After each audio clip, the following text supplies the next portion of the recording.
Hare Krishna, Hare Krishna, Krishna Krishna, Hare Hare, Hare Rama, Hare Rama, Rama Rama, Hare Hare, Hare Krishna, Hare Krishna, Krishna Krishna, Hare Hare, Hare Rama, Hare Rama, Rama Rama, Hare Hare, Hare Krishna, Hare Krishna, Krishna Krishna, Hare Hare, Hare Rama, Hare Rama,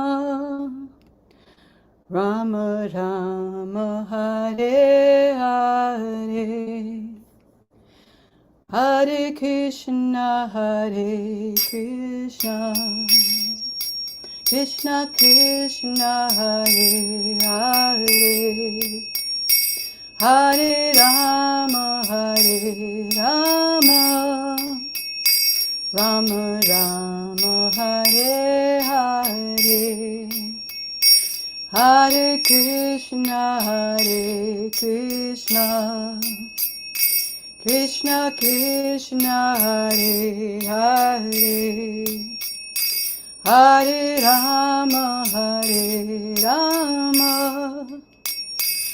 Rama Rama, Hare Hare, Hare Krishna, Hare Krishna, Krishna Krishna, Hare Hare, Hare Rama, Hare Rama, Rama Rama, Hare Hare, Hare Krishna, Hare Krishna, Krishna Krishna, Hare Hare, Hare Rama, Rama Rama Rama, Hare Hare, Hare Krishna, Hare Krishna, Krishna Krishna, Hare Hare, Hare Rama,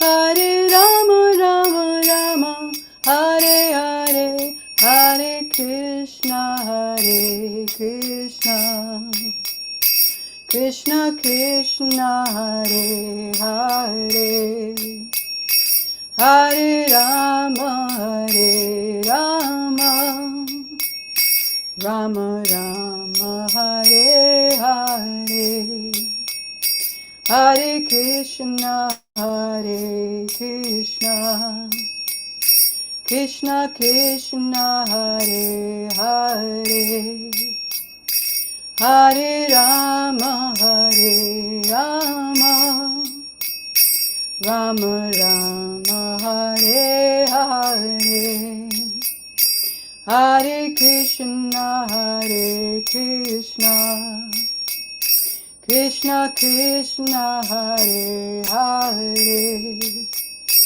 Hare Rama, Hare Rama, Rama Rama, Hare Hare, Hare Krishna, Hare Krishna, Krishna Krishna, Hare Hare, Hare Rama, Hare Rama, Rama Rama, Hare Hare.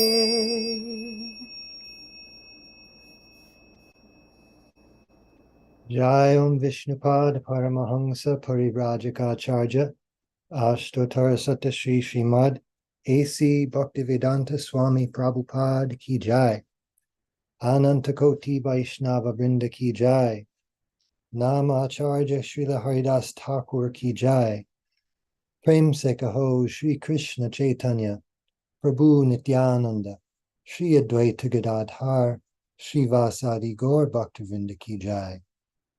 Shri Shri Radha Krishna Gopa Gopinath Shyamakund Radha Kund Giri Govardhan Ki Jai. Vrindavan Dham Ki Jai. Navadip Dham Ki Jai. Ganga Mai Ki Jai. Jamuna Mai Ki Jai. Bhakti Devi Ki Jai. Tulsi Devi Ki Jai. Samaveta Bhaktivinoda Ki Jai. All glories to the assembled devotees. All glories to the assembled devotees. All glories to the assembled devotees. Gaur Premanande Hari Hari Bol. Thank you so much, Tulsi Priya, for the kirtan. And welcome to everyone for Srimad Bhagavatam class with His Holiness Jayadvaita Swami and friends. It is Friday, November 10th, 2023, at least in the Western Hemisphere. And we are reading in the third canto of Srimad Bhagavatam, almost at the end of chapter 25, tonight starting, I believe, with text number 39. That is correct. Yes. So let us say Om Namo Bhagavate Vasudevaya. Om Namo Bhagavate Vasudevaya. Om Namo Bhagavate Vasudevaya. So I was thinking we could start perhaps our reading tonight with Vijay Krishna Prabhu, if he's available to read. That'd be great. Yes, I am available to read. Yes, that would be wonderful. So text 39, Prabhu, thank you so much. You're welcome. Imam lokam tatai vamum atmanam ubaya inam atmanam anuye cheha ye raya pashavo grihaha vishrija sarvan anyamcha mamebam vishvato mukam bhajanti ananyaya bhaktya tan mrityor ati paraye. Translation. Thus the devotee who worships me, the all-pervading Lord of the universe, in unflinching devotional service, gives up all aspirations to be promoted to heavenly planets or to become happy in this world with wealth, children, cattle, home, or anything in relationship with the body. I take him to the other side of birth and death. Purport. Unflinching devotional service, as described in these two verses, means engaging oneself in full Krishna consciousness or devotional service, accepting the Supreme Lord as all in all.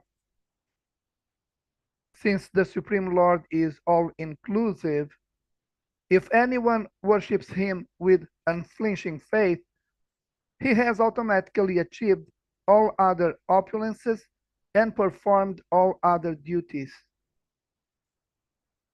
The Lord promises herein that he takes his devotee to the other side of birth and death. Lord Chaitanya, therefore, recommended that one who aspires to go beyond birth and death should have no material possessions. This means that one should not try to be happy in this world or to be promoted to the heavenly world, nor should he try for material wealth, children, houses, or cattle. How liberation is imperceptibly achieved by a pure devotee and what the symptoms are have been explained. For the conditioned soul, there are two statuses of living. One status is in this present life, and the other is our preparation for the next life. If I am in the mode of goodness, then I may be preparing for promotion to the higher planets. If I am in the mode of passion, then I shall remain here in a society where activity is very prominent.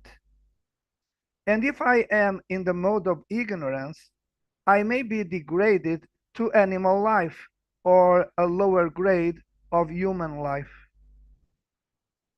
But for a devotee, there is no concern for this life or the next life, because in any life, he does not desire elevation in material prosperity or a high grade or low grade life. He prays to the Lord, quote, "My dear Lord, it does not matter where I am born, but let me be born, even as an ant, in the house of a devotee." Unquote. A pure devotee does not pray to the Lord for liberation from this material bondage. Actually, the pure devotee never thinks that he is fit for liberation. Considering his past life and his mischievous activities, he thinks that he is fit to be sent to the lowest region of hell. If in this life I am trying to become a devotee, this does not mean that in my many past lives I was 100% pious. That is not possible. A devotee, therefore, is always conscious of his real position. Only by his full surrender to the Lord, by the Lord's grace, are his sufferings made shorter. As stated in Bhagavad Gita, quote, "Surrender unto me, and I will give you protection from all kinds of sinful reaction." Unquote. That is his mercy. But this does not mean that one who has surrendered to the lotus feet of the Lord has committed no misdeeds in his past life. A devotee always prays, quote, "For my misdeeds, may I be born again and again. But my only prayer is that I may not forget your service." Unquote. The devotee has that much mental strength, and he prays to the Lord, quote, "May I be born again and again, but let me be born in the home of your pure devotee, so that I may again get a chance to develop myself." Unquote. A pure devotee is not anxious to elevate himself in his next birth. He has already given up that sort of hope. In any life in which one is born, as a householder or even as an animal, one must have some children, some resources, or some possessions, but the devotee is not anxious to possess anything. He is satisfied with whatever is obtainable by God's grace. He is not at all attached to improving his social status or improving the status of education of his children. He is not neglectful. He is dutiful. But he does not spend too much time on the upliftment of temporary household or social life. He fully engages in the service of the Lord, and for other affairs, he simply spares as much time as absolutely necessary. Yathar upayun jataha. Such a pure devotee does not care for what is going to happen in the next life or in this life. He does not care even for family, children, or society. He fully engages in the service of the Lord in Krishna consciousness. It is stated in Bhagavad Gita that without the knowledge of the devotee, the Lord arranges for his devotee to be immediately transferred to his transcendental abode just after leaving his body. After quitting his body, he does not go into the womb of another mother. The ordinary common living entity, after death, is transferred to the womb of another mother according to his karma or activities to take another type of body. But as far as the devotee is concerned, he is at once transferred to the spiritual world in the association of the Lord. That is the Lord's special mercy. How it is possible is explained in the following verses.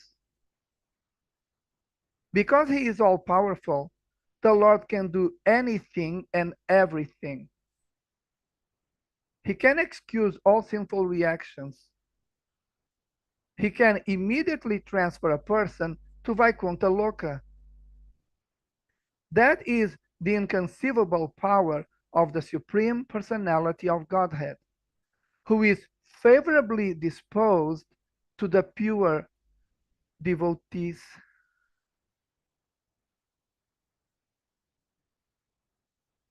Jai, some thoughts to share on that, Prabhu?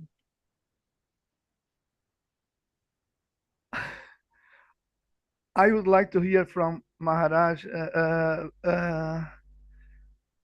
Maharaj is not speaking. I think maybe Maharaj would like to write his comments and post it in the chat. I can wait. But if not, I like the when I recited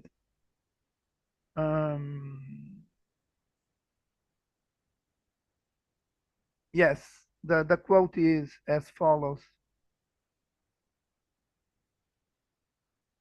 Yes, quote, a pure devotee does not pray to the Lord for liberation from this material bondage.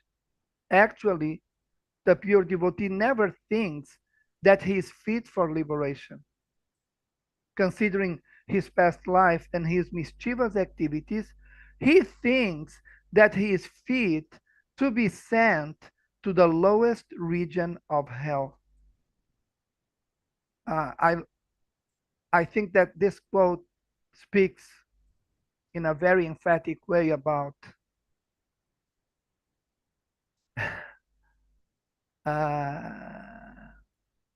how the pure devotee of the Lord really feels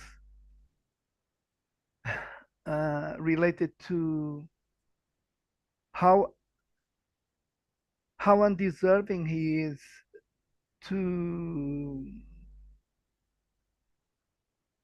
get the mercy of the Lord. I find it so beautiful that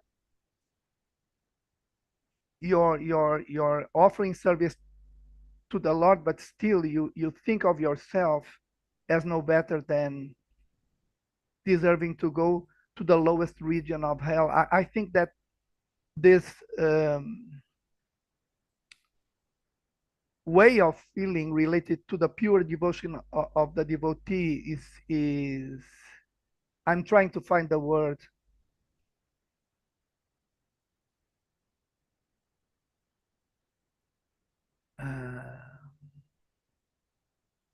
It is symptomatic of how much this devotee is being touched by the love of the Lord. That is my comment, if I may. Thank you very much. Hare Krishna.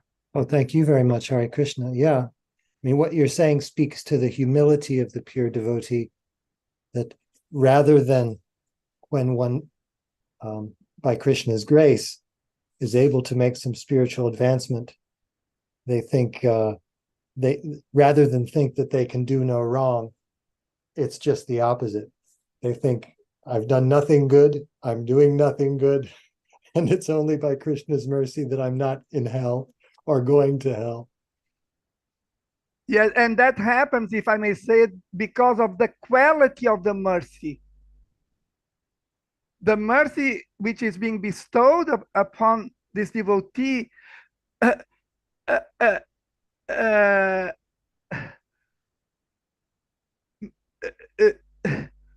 is so sublime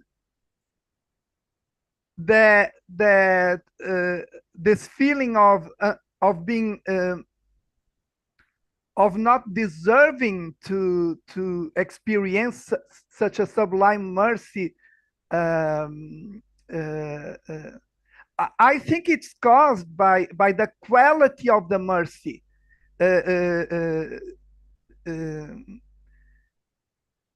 When the Lord bestows His mercy upon a devotee, the quality of the mercy is so sublime that the devotee cannot escape from feeling what you just mentioned.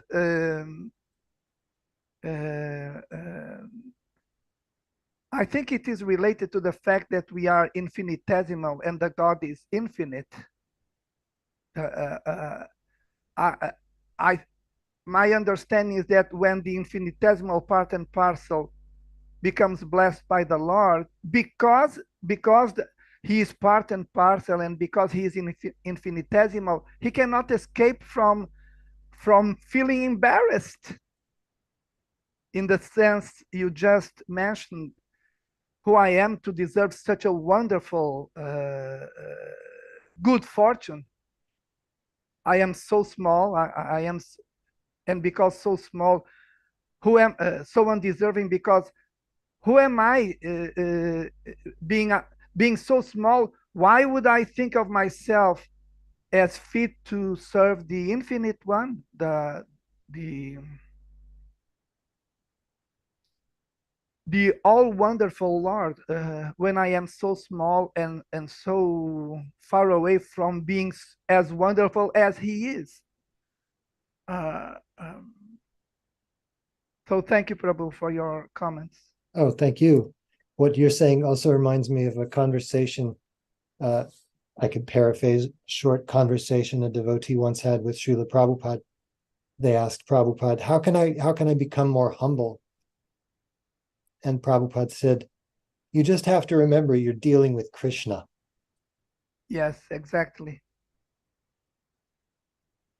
Saraswati Mata says in the chat, pranams. For a conditional soul aspiring to be a devotee and aware they have committed past and present sinful activities, can only have a relationship with Krishna and Guru, which is one full of regret, remorse, and guilt. It is hard to think there could be another relationship that is anything without these feelings. In other words, you're saying another relationship with Krishna that's without these feelings. Is that correct way to take your statement?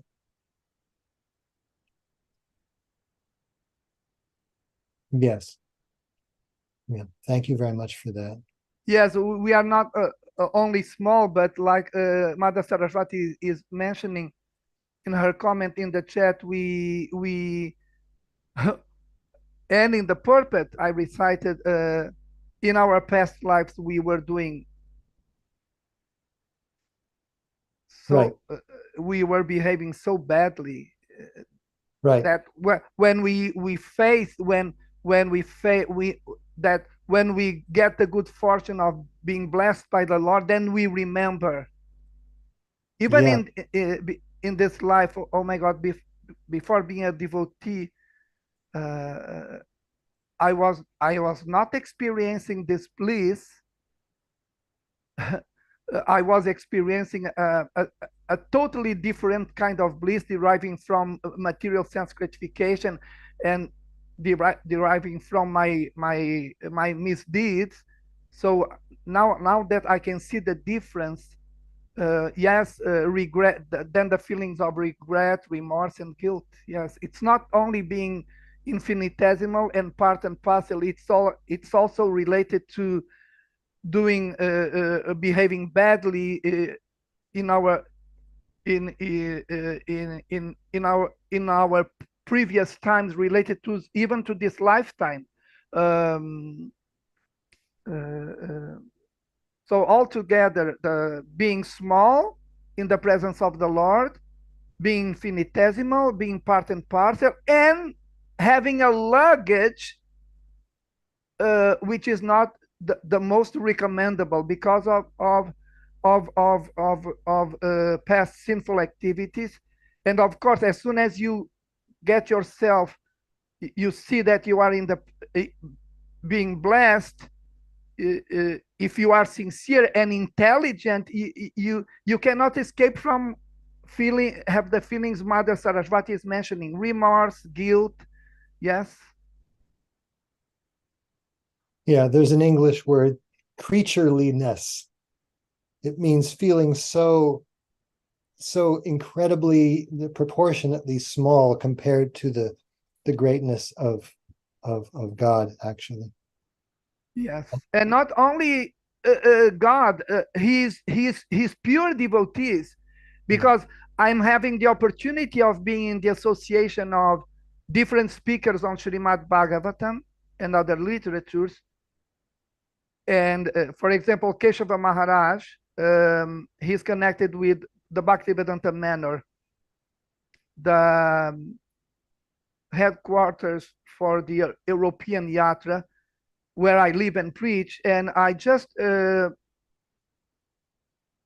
yesterday or the day before yesterday, I just heard his Srimad Bhagavatam class, Soho Street, Eastern London, and he gave the morning Srimad Bhagavatam class.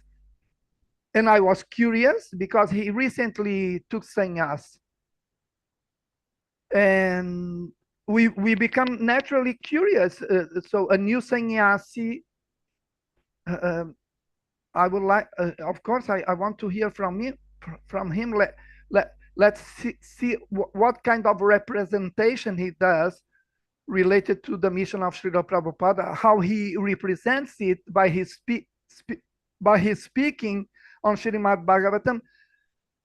And he's so young.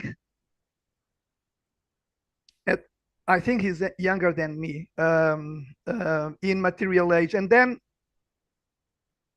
it's not only the Lord, the ones who represent the Lord in the genuine and bona fide way. You hear them speaking, and at least it happens to me when I am in the presence of a representative of God who speaks in the right way, I cannot escape from shrinking and shrinking and shrinking. And then I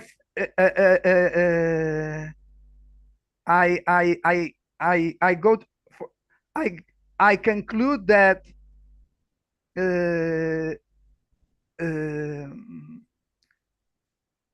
God is much bigger than I ever thought.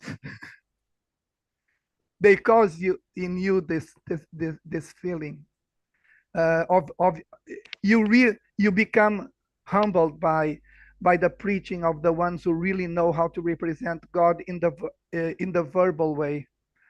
So it's not only God, also the ones who represent Him in the right way. They can make you feel that God is much bigger and much better than you ever thought, and that purifies you and cultivates in you and in all the genuine listeners and sincere listeners the first quality we need to cultivate for us to get to know how to serve the Lord and His representatives. Humility, yes, the first quality related to the list of qualities for us, required for us to obtain knowledge related to how to serve the Lord and His pure devotees, humility. So, yes, my comment, I would end by commenting in the following way: without humility, like you yourself, Ekendra Prabhu just said, we need to mold our devotional lives in such a way that we could be there, improving in humility, because if we don't do it, everything is lost. Thank you very much. Thank you very much, Prabhu. And Tulsi Priya has her hand up. Before I go to Tulsi Priya, I wanted to read Maharaj's typed a comment in the chat. He says, I find it striking to see the extent to which Srila Prabhupada advocates detachment from home, family, education, status, everything. He's only for what's, quote, absolutely necessary.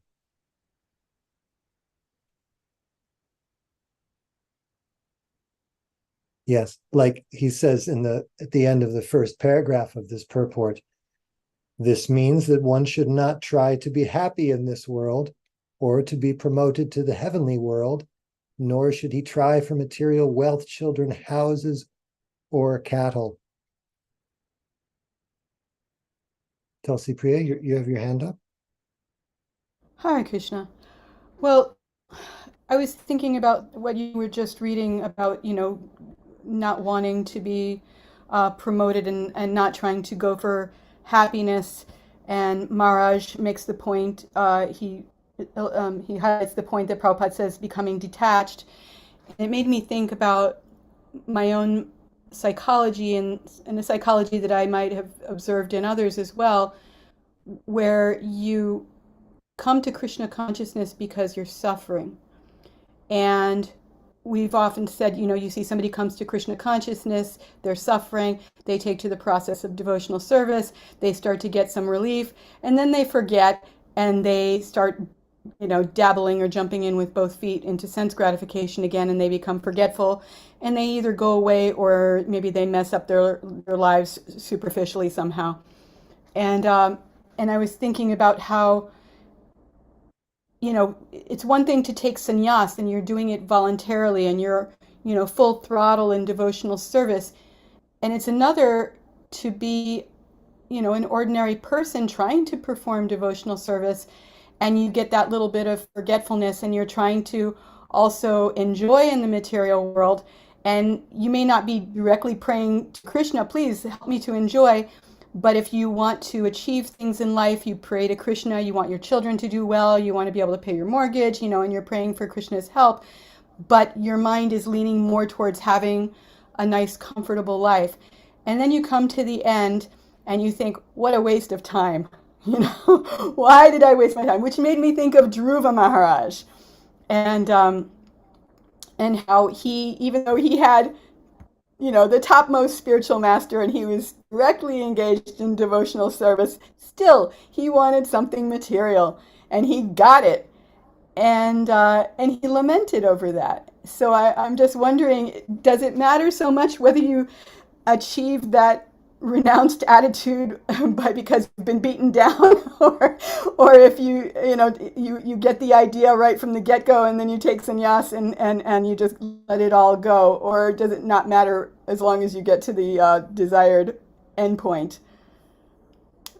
Maharaj has furrowed brow there. I don't know if my question makes sense. I guess what I'm trying to say is, you can get there by the positive route or you can get there by the negative route. I've tried everything else and it hasn't worked and I'm disgusted. And I guess, I guess if you practice your entire life very diligently, you don't get disgusted. You might lament that you can't do better. But I guess I'm just saying that, I guess Krishna doesn't want to be the method of last resort, but sometimes it seems to be that way. Maharaj did mention earlier in the chat that there's so much in this purport, there's too much for him to scribble about. But in response to what you're just saying, if I may, Krishna wants us back, however. He also deals with us according to our desires. And if we've shown him that we're interested in him, then he's going to arrange one way or the other for us to become detached, whether we like it or not. But ultimately we'll like it because we've shown him that we've shown some seriousness, and he never forgets that. And Maharaj says, the long way or the short. But if the short way isn't preferred, Srila Prabhupada wouldn't be pushing it. Mhm. Yes. I wouldn't go too deeply into my own distressing example of my life, but I remember a devotee who had 3 children. She was a very good mother, and she was a very diligent devotee. And she tried to give her children Krishna consciousness, but she was an extremely devoted mother. And none of her children turned out the way she would have hoped. They not only not devotees, but they didn't turn into very, upstanding citizens. And she confided, she says, I wish I had never had children. And this was a woman who was so devoted to her children, loved them so much, but she was so disappointed that she wished that she'd never had them and had just, stayed with devotional service. And I just think, that's it. She definitely did, redouble her efforts, and I haven't kept in touch with her, but I just think it's like Krishna has interesting ways of intervening in our lives, because if you have nice devotee children, it's it's a source of pride, and maybe it even increases your attachment, but she definitely had some stark realizations, and she was not puffed up with pride over her children, that's for sure. Surabhi Kunj Mataji says that reminds me of Maharaj Anga. Yes.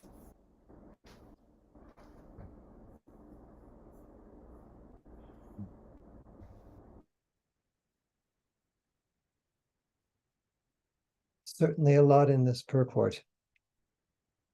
Gurudas Prabhu, would you mind reading your comment? That would be really helpful if you wouldn't mind reading your comment. I mean, I have to read my own dribble? Okay. Yes, if you don't mind. Thank you. So, Dandavats to the devotees and to Maharaj. Maharaj, I very much appreciate your observation that about Prabhupada's emphasis on attachment. As conditioned beings, we are so forgetful of this point and desire again and again to attach more and more to the temporary swirling all around us. And that's what makes Prabhupada's book so attractive, that he's so forceful, so often no compromise. And I further babble on about how I need this constant reminding, being very, very much a conditioned soul and tendency to attach myself to anything that's passing by in the river of illusion. So I was just appreciating that somehow or other, that's what motivates me to come back to Prabhupada's books. Again. Maybe in one form or another, all of us might connect to that or not.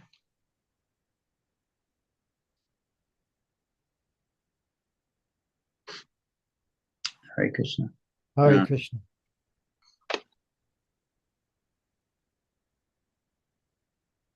Yes, as I was hearing and reading this verse, there are a couple of things that struck me also. Right now, I'm dealing with my own mother and her late in life mindset. And when I read here, Prabhupada saying, one should not try to be happy in this world or to be promoted to the heavenly world. That's all she's about. That's the only thing she wants. She wants not to hear Krishna consciousness. She does not want knowledge. She does not want detachment. She wants exactly what Prabhupada says one should not want. So it's very interesting to see that close up.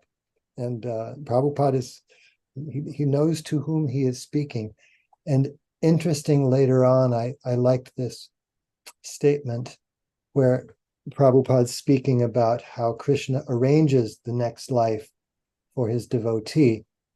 He says that it is stated in Bhagavad Gita that without the knowledge of the devotee, the Lord arranges for him to be immediately transferred to the Lord's transcendental abode just after he leaves his body.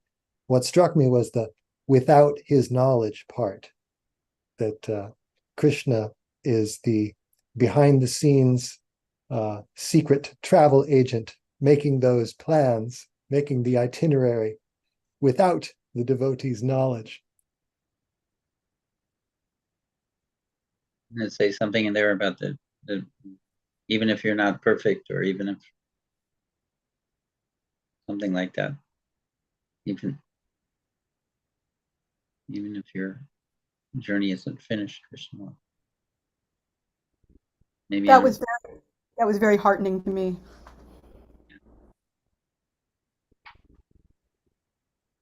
Also, he can excuse all sinful reactions. That should be very heartening as well for all of us.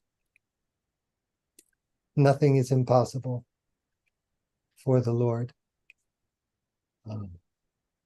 Oh, I noticed a bit earlier, Kamalini Mataji was with us for a moment, but she's now not with us.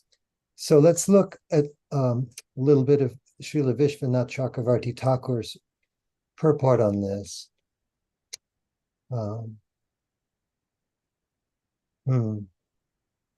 Oh, yes, interesting the way Bhanu Swami works the translation and the commentary here. I'll read some of both. In the verse, he says, giving up attachment to bodily identification, which produces the enjoyments in this life and the next, and giving up as well related persons such as wife and sons, and items such as wealth, animals, and house. The devotees with exclusive bhakti worship me, who stand before them wherever they are. I take them beyond the ocean of birth and death. Not a very long purport. I'll read it here. So these verses, both Vishwanath Chakravarti Thakur and Prabhupada grouped together with a single purport. He says, Srila Vishwanath says, 2 verses now describe non-spontaneous sadhana bhakti. So this is non-spontaneous sadhana bhakti. These devotees give up attachment to being the enjoyer, which leads to attachment to visible enjoyment of this world, and attachment to invisible enjoyments of next life. Just as one who is attached to material enjoyment praises enjoyment, one who has rejected that enjoyment criticizes it. Even though, okay, so then he quotes from 11th canto, even though he is sometimes engaged in sense enjoyment, my devotee knows that all sense gratification leads to a miserable result, and he sincerely repents such activities. End of 11th canto quote. So then he goes on to say, he also rejects other things related to that, sons, wife, and other things, and material objects such as wealth. I, the Lord, stand in front of the devotees wherever they go. They have bhakti, which is devoid of karma, jnana, and bhakti to devatas. I make them cross beyond the ocean of samsara, even though they do not want to cross samsara, since they desire only bhakti. I do not inform them of this. So that's where Prabhupada might have gotten his without their knowledge statement. It has already been said in verse 33 that bhakti destroys the subtle body. So we see that in our lives. Krishna is working behind the scenes. He's pulling all the strings. He has all the connections. He's making all the arrangements. We just need to sincerely try to become Krishna conscious. So, any other comments before we move on? All right. I was going to see whether Gurudas Prabhu might want to read the next verse, which is number 41, 325, 41. Is that something you can do? Sure, let me get that screen.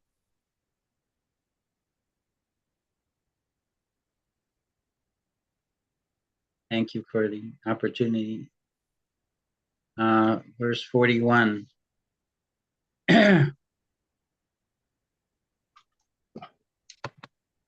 Nanyatra mad bhagavata gadana purusheshvarat atmana sarvabhutanam vayam tivram nivartate. Translation. That terrible fear of birth and death can never be forsaken by anyone who resorts to any shelter other than myself. Excuse me. For I am the Almighty Lord, the Supreme Personality of Godhead, the original source of all creation, and also the Supreme Soul of all souls.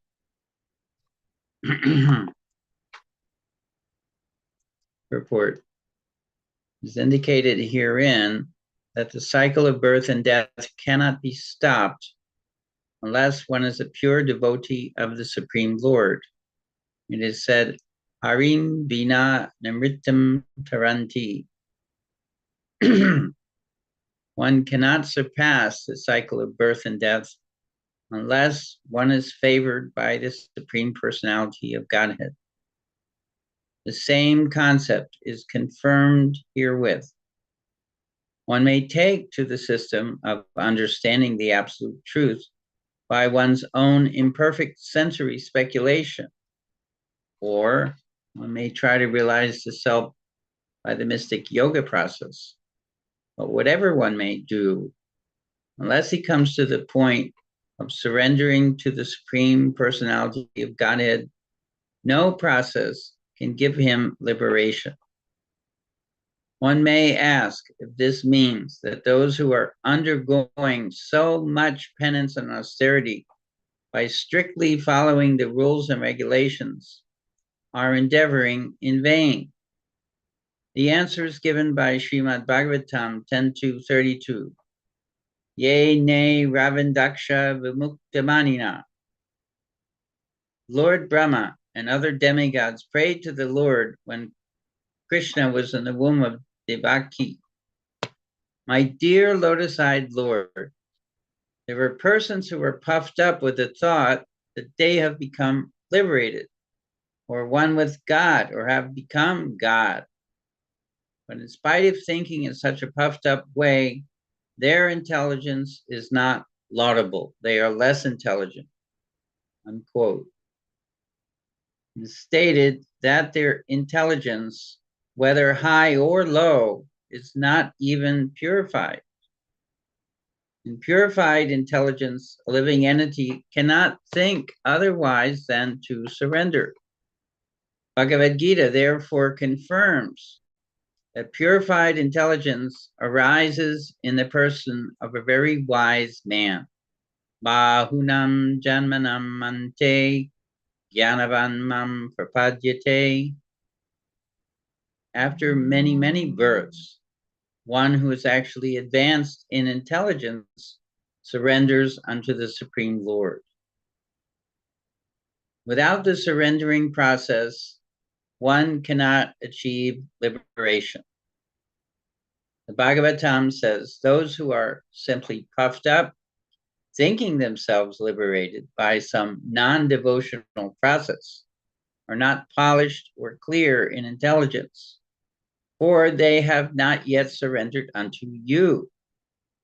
In spite of executing all kinds of austerities and penances, or even arriving at the brink of spiritual realization in Brahman realization, they think that they are in the effulgence of Brahman, but actually, because they have no transcendental activities, they fall down to material activities. One should not be satisfied simply with knowing that one is Brahman. He must engage himself in the service of the Supreme Brahman. That is bhakti. The engagement of Brahman should be the service of Para Brahman. It is said that unless one becomes Brahman, one cannot serve Brahman. The Supreme Brahman is the Supreme Personality of Godhead, and the living entity is also Brahman. Without realization that he is Brahman, spirit soul, an eternal servitor of the Lord, if one simply thinks that he is Brahman, his realization is only theoretical. He has to realize and at the same time engage himself in the devotional service of the Lord. Then he can exist in the Brahman status. Otherwise, he falls down. Bhagavatam says that because non-devotees neglect the transcendental loving service of the lotus feet of the personality of Godhead, their intelligence is not sufficient, and therefore these persons fall down. The living entity must have some activity. If he does not engage in the activity of transcendental service, he must fall down to material activity. As soon as one falls down to material activity, there is no rescue from the cycle of birth and death. It's stated here by Lord Kapila, quote, "Without my mercy, Nanyatra Mad Bhagavata."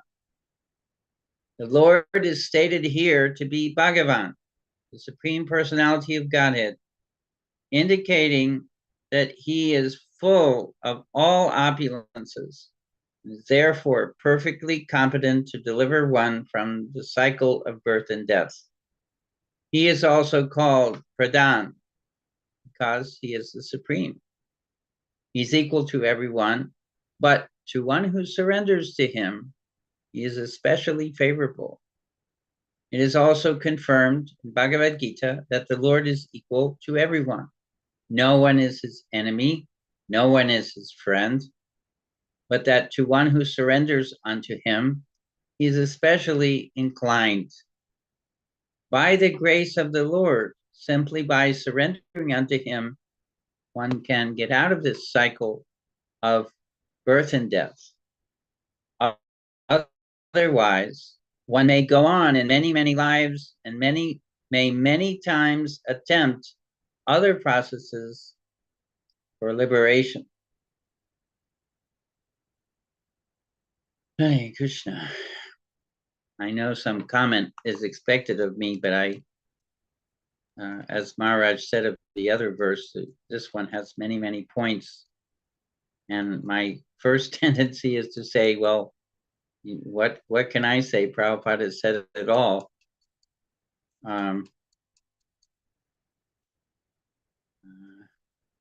So, of course, one of Prabhupada's main focuses in this purport is Yene Ravandaksha Vimukta Manya.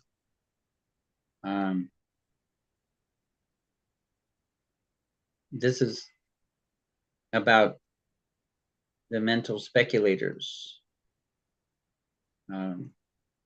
In conditioned life, we're very proud of what little intelligence we are able to acquire. And we're proud of the superior position we assume over other living entities. In other words, a form of lording it over others. that I've acquired this intelligence, and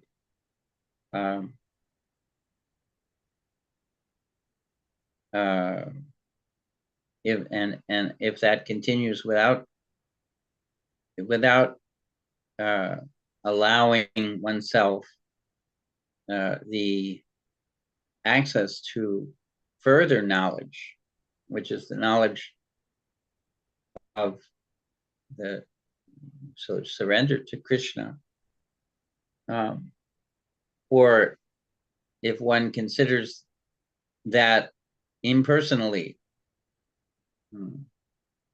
surrendering to Krishna means surrender to the force within Krishna, or whatever. So many different impersonal understandings. So Maya is very enticing in the area of intelligence. It brings the speculator to the point where I haven't figured it all out yet, but I anticipate being able to figure it all out, because every time I sit down to read or contemplate, I feel like I'm getting a little sharper, a little better, a little more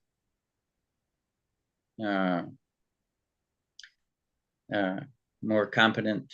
So it'll doubtlessly come sooner or later that I'll and then I'll be able to renounce the world and become liberated. But it's clearly said here over and over again by Prabhupada, over and over again by the Shastras, that these persons are less intelligent. And because they're less intelligent, because they do not choose, it is a choice to worship the Lord, to surrender to the Lord's lotus feet. If you try to describe daylight, but you do it without acknowledging the presence of the sun, you can certainly describe aspects of daylight as opposed to night. But anyone who's looking at the complete picture with the sun in it would automatically think of such a person as very, very much lacking in the basic ingredient. How can you talk about daylight without talking about the sun, which is the source of the daylight?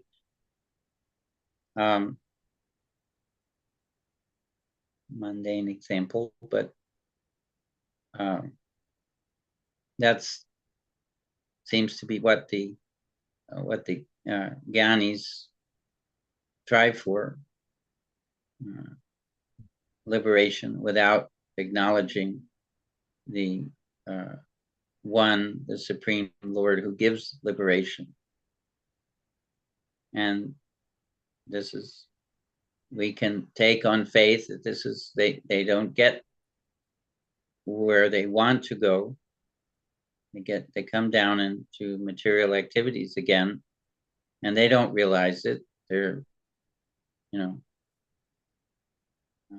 they don't have any cognition that this is a fall down.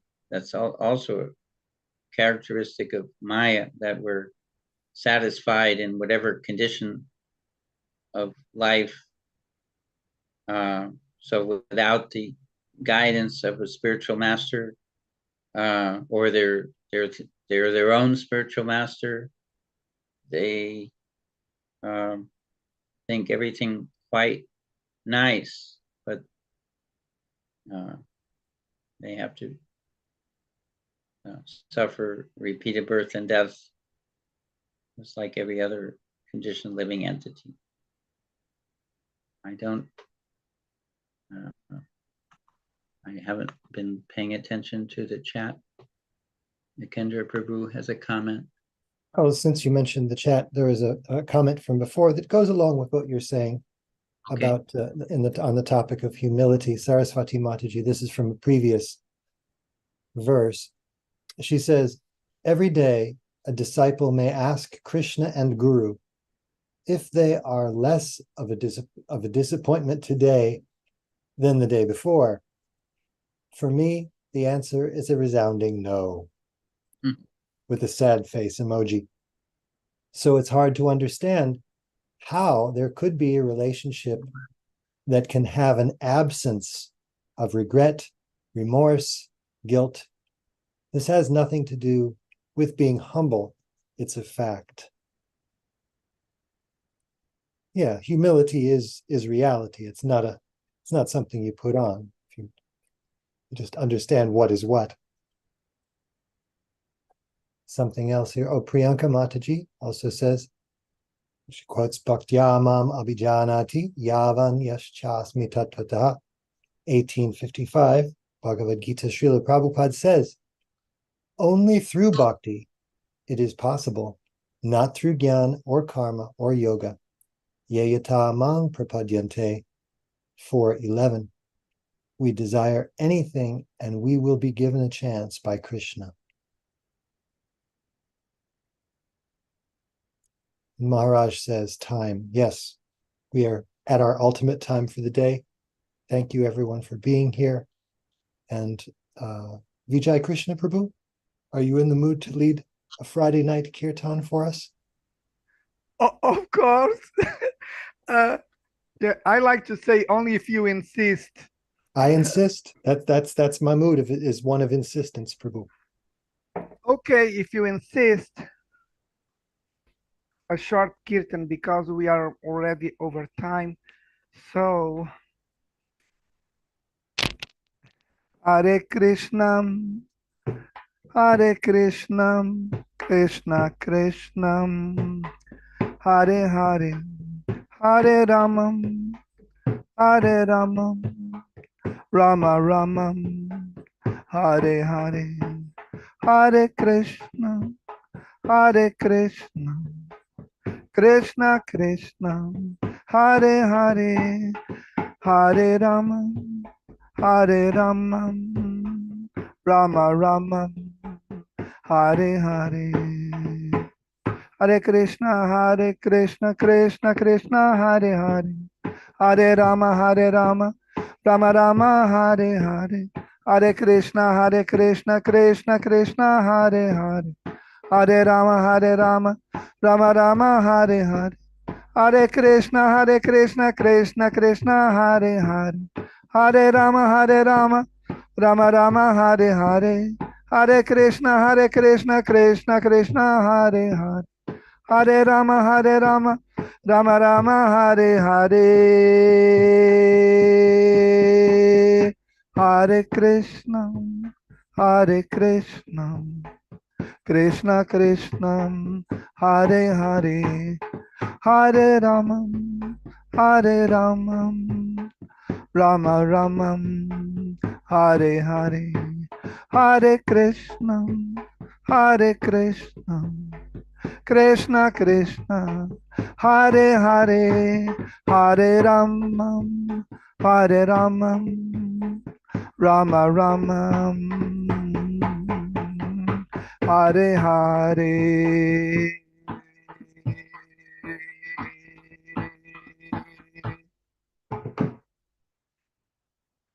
And please, Ekendra Prabhu, if you don't mind, doing the Premadwani prayers. Jayam Vishnupada Paramahansa Parivrajakaacharya Ashtotar Siddha Shri Srimad A.C. Bhaktivedanta Swami Prabhupada Ki Jai, Ananta Koti Vaishnava Brinda Ki Jai, Namacharya Haridas Thakur Ki Jai, Prem Se Kaho Shri Krishna Chaitanya Prabhu Nityananda Shri Advaita Gadadhar Shri Basadi Gaur Bhakta Vrinda Ki Jai, Shri Shri Radha Krishna Gopa Gopinath Shyama Kund Radha Kund Giri Govardhan Ki Jai, Vrindavan Dham Ki Jai, Navadvip Dham Ki Jai, Ganga Mai Ki Jai, Yamuna Mai Ki Jai, Bhakti Devi Ki Jai, Tulsi Devi Ki Jai, Samaveta Bhakta Vrinda Ki Jai. All glories to the assembled devotees. All glories to the assembled devotees. All glories to the assembled devotees. Gaur Premanande Hari Hari Bol. Thank you so much, Vijay Krishna Prabhu. Thank you, everyone, for your participation in tonight's class, especially Maharaj. Thank you for being with us. Srimad Bhagavatam Ki Jai. Jai. Srila Prabhupada Ki Jai. Jai. Jayadvaita Swami and friends Ki Jai. Jai.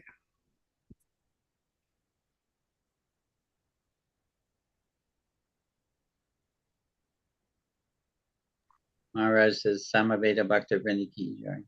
Yes. Gaur Premanande Hari Hari Bol. Thank you Hari all so Hari much. Bol. And it's so nice to see Maharaj smiling.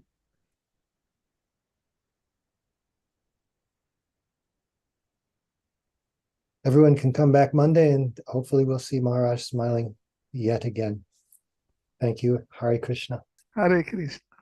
Thank you for having us. Thank you.